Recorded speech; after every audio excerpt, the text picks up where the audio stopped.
Welcome to the Design Build Show. I'm here with Toyla Stonorov from Stonorov Workshop Architects, and we're in Vermont, Montpelier, Vermont. And thank you for being on the show. Really appreciate it. The purpose of the show is to increase awareness on design build, and Toyla is a design builder herself. She teaches design build at Norwich University, and she has written a book on the Design Build Studio. Is that the title of it? Yes. Which is an amazing book. Highly recommend it. Thank you.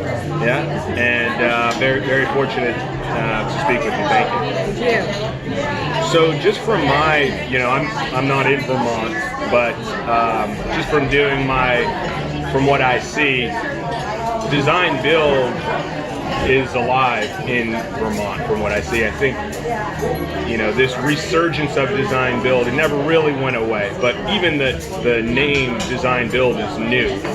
And that really started in Vermont. And what do you think about that in terms of Vermont being this epicenter, this, hub for design build? Sure. Well, I think, years ago with the whole Prickly Mountain scene, that was really a beginning of this movement. And David Sellers, Peter Gluck. Yeah, and they were really stupid dames to. Yeah. They were experimenting in a way and experimenting in the moment with designing and building, and I think that really helped to spur this movement. And currently also in Vermont, there's Tomorrow, of course, which focuses on design build. And then also Norwich, where I teach, that has a thriving design build program as part of the architecture department. And then also even Middlebury has a wonderful, they also do some design build. And there's two professors at Middlebury run a program out of Maine. So there's a design build program out of the Island Design Assembly. And so there's... That's out of They're at Middlebury, right? They're at Middlebury. And one of them also teaches at, Steve Crudell also teaches at Norwich. Oh, cool. So there's something inherent in this place that embraces the love of architecture, but also the responsibility and attention to craft and neighborhood. Yeah. Norwich University, where Toyla teaches, has several design build professors who practice outside of school as design builders. And those guys, Steve Van Daens, David Sellers, Peter Gluck, they started doing design build right out of architecture school when the AIA had in their code of ethics, you couldn't do that. You couldn't do what they were doing, but they just did it anyway. And I really admire all those guys. So what's it like teaching design build in school, and how is that different from, more traditional architectural curriculum? Well, I think it's a really necessary part of the curriculum. I think everyone should have to take a design course because you understand what you're designing in a way that leaves abstraction. So when you're making marks on a paper, when you're drawing details, it can exist in this realm that is far from concrete, and when you actually have to physically build the thing that you are designing, it eliminates the possibility of not understanding what those lines mean. So it makes things concrete, and I think that's essential for any architecture student. Yeah. Teaching it is quite different. For the first time, students are really asked to think about a client. They're really asked to think about a budget and materials in a very real way. And the materials are something that we focus on intensely in my design build studios, so we try and get everything as locally as possible, as sustainably as possible, and as cheaply as possible, because we always have really tight budgets. Those real world variables, Real world variables, exactly. So students have totally different learning experience than designing other upper level studios, which I also teach and I love. But we're talking about something that they are fully responsible for. And that's just a really different experience than designing a large building that has this theoretical and abstract nature to it. You never get to the actual product. Right. Yeah. What do the students think about it? How do they respond? The students are almost always quite thrilled at the end of the process. It's a painful process. I mean, they work really, really hard. Yeah. So in a typical studio, you go to studio for 3 days a week, 4 hours a day, and then you're in control of your time. Yeah. But in our design build studios, we have to all be there together. And so the necessity of group work is very intense. Yeah. So we spend 30, 40 hours a week together in studio, and that's exhausting. So this is pretty exhausted by the end of the process. Yeah. And it's very stressful because you have this kind of responsibility that is very real. Yeah. So You can't control Z, which you say in your book. Which I say in my book.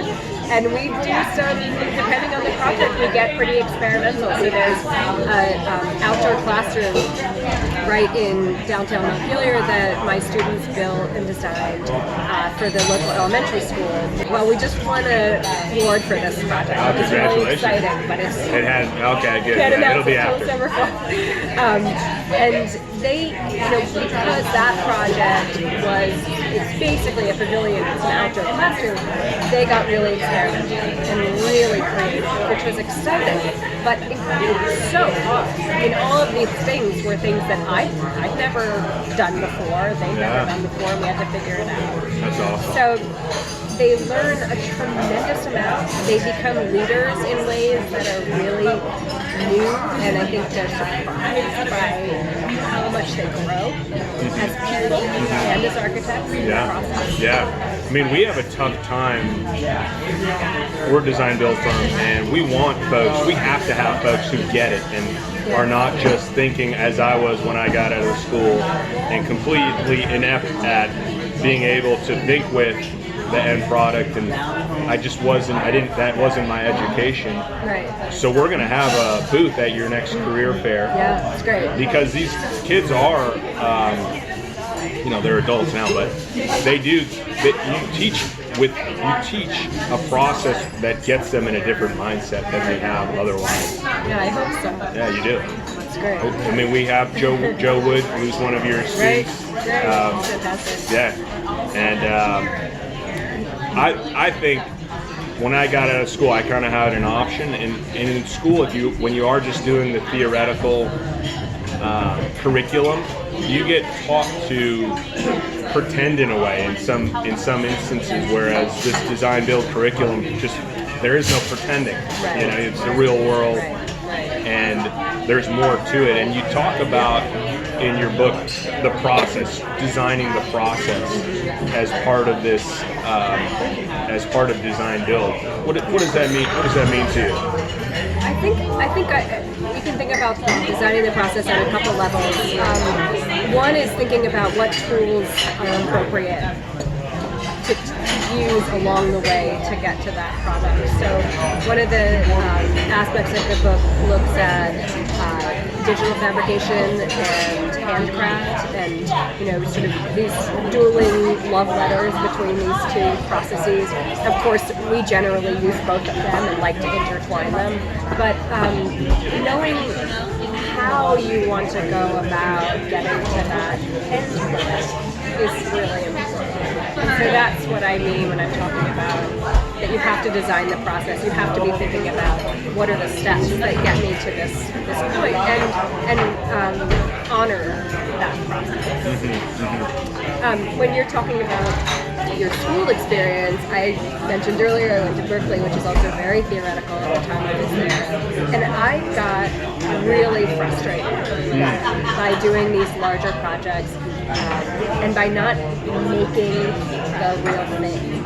So I ended up doing, for my thesis work, a very small but a small design build piece of the building. So I fabricated this steel and fiberglass screen, and it was so rewarding to actually make part of it. And so that really, was one of the beginnings of how I became so passionate. That's cool. How was that received by the professors and whatnot? Very well. Yeah. Cool. It was great. Yeah. I had wonderful professors. Oh, cool. But similarly, I left architecture school not understanding the nitty-gritty of building, even though I had that small.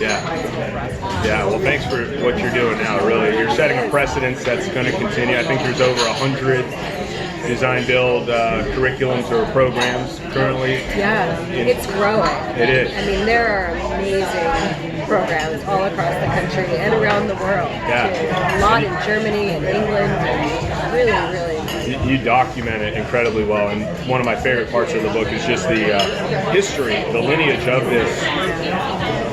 Your book's going to always have that as a documentation, which is very cool. And actually, the time map that I think you're referring to, that was a really great learning process for me. So what we did with it's not a comprehensive history of design build, because that would be a book in itself. But we took all of the case study, or I did that chapter with Danny St. And so we took all the case study chapters, there were 16, and they're from all around the world, and we said, map back your influences. So where did you draw from? Who was important to you in this design build process? And so that map is a very complex map of these case studies, and then how they trace back to what their most important is. Yeah. It's really exciting. Yeah, it is. I mean, what I see as the future is the design build curriculum being the curriculum for which all, in our industry, everything will be under that. So you've documented what will later be looked at as the beginning of it, which is pretty cool. I would love to see it be part of the architecture curriculum for all schools. It's a challenging course to teach. You need a lot of resources. You need a lot of funds and a lot of time. So I understand it being something hard to take. It will. You started because like the students, right? You write in your book how the students are the one who want more and more of it, and it already is growing. And the change is really going to occur once society at large becomes aware of design build, which basically they're not, which is the main impetus for this show and educating and just bringing awareness to it. And as technology advances, which it will continue to do, the lines between design and construction start to blur, right?